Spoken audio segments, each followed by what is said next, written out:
Ndibulise kuni bathandi bezemidlalo eMzantsi Afrika, ingakumbi kuni balandeli bebhola elikhulu ke laseMzantsi Afrika. Apha ke sizawuthetha ngemeko kaBrandon Petersen, icaciswa pha ngumqeqeshi weqela leKaizer Chiefs uBen Yosef, esithi ke oogqirha beqela leKaizer Chiefs batshilo bathi ke noko uBrandon Petersen uphilile, bamzamile ukumlolonga futhi ke bayenza yonke loo nto bayigqiba. uBrandon Petersen uredi into yokubana ke ngoku angabuyela ezimpondweni zakhe nanini na. Bekulindeleke into yokubana kuBrandon Petersen kwakulo mdlalo ugqibophele umwebe ubuyile umfana omdala, qha ke sothuka xa sibona ingekho kwasebhentshini. Mhlawumbi ke ibingumcimbi we-fitness, masiyibe njalo, ngoba ke bezivakele iindaba zokubana umfana omdala uphilile. Naku kumqeqeshi weqela leKaizer Chiefs ke uCarl Ben Yosef eyicacisa ke into yokubana ke oogqirha beqela leKaizer Chiefs bayibethelele into ethi ke uBrandon Petersen uphilile futhi ke uredi into yokubana ke ngoku angabuyela phaa endaweni yakhe. Senjenje ke kukho ke uBruce Vuma oneminyaka 10 ekwiqela leKaizer Chiefs, endicinga into yokubana ke ebefumana ukunikezwa ithuba xa kulimala phaa uBrandon Petersen.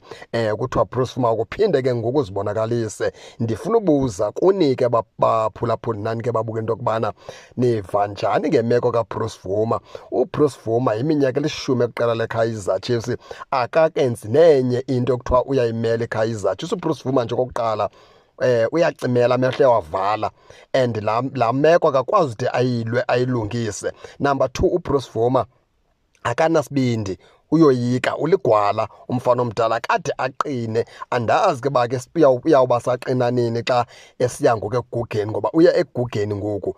Ekudala bakwa-professional uBruce Vuma imohlule iKaizer Chiefs, ngeke abesaba ngu-number 1 goalkeeper weKaizer Chiefs uBruce Vuma. Ithuba linikeziwe, mabanikeze uBrandon Petersen indawo yakhe, ngoba khangele ngoku ugoalkeeper oncedisana noBrandon Petersen. uBruce Vuma ngoku noba bona ngoba ahlala naye phantsi, bambonge, bamkhulule umfana omdala, woyisakele iKaizer Chiefs baphulaphula. Futhi ke loo nto leyo ke ayixabanisi, ayithukisi. Ndiqinisekile umntu oyibona ibhola noyaziyo uyayibona, uyayingqina le nto ndiyithethayo.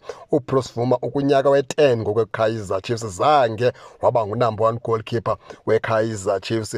Ngokulimala uBrandon Petersen belithuba lakhe uBruce Vuma ngolokubana ngoku agqume, akhwelete, abambe laa number 1 goalkeeper, angabi saphinda uphuncule. Kodwa wenzani uBruce Vuma? Uthi Brandon Petersen phila, uzothatha indawo yakho. Mna ndirayithi ekuchopheni phaa ebhentshini, ndirayithi ekuchopheni phaa estendini. uBruce Vuma akekho serious baphulaphuli. Le nto leyo sinoyibalekela, akekho serious. Uxolweni uba ke siyibe ngolo hlobo, asiyithethi le nto ngoba kumnandi. Siyamthanda uBruce Vuma, siyamsapota, simsapote kakhulu njengeplayer ke yeKaizer Chiefs. Kodwa ngokufikelela apho funeka sithethe laa nto kuthiwa inyaniso yokubana makanikezwe ithuba kwezinye iitim. Mhlawumbi iKaizer Chiefs ke imalila, ayimvumanga, iyenzeka ke loo nto baphulaphula. Kodwa ke okubalulekileyo uBrandon Petersen kuthiwa uphilile, uredi nanini na into yokubana abuyele endaweni yakhe. Baphulaphuli ke ningake ningene nanisho into yokubana ke nina niva njani.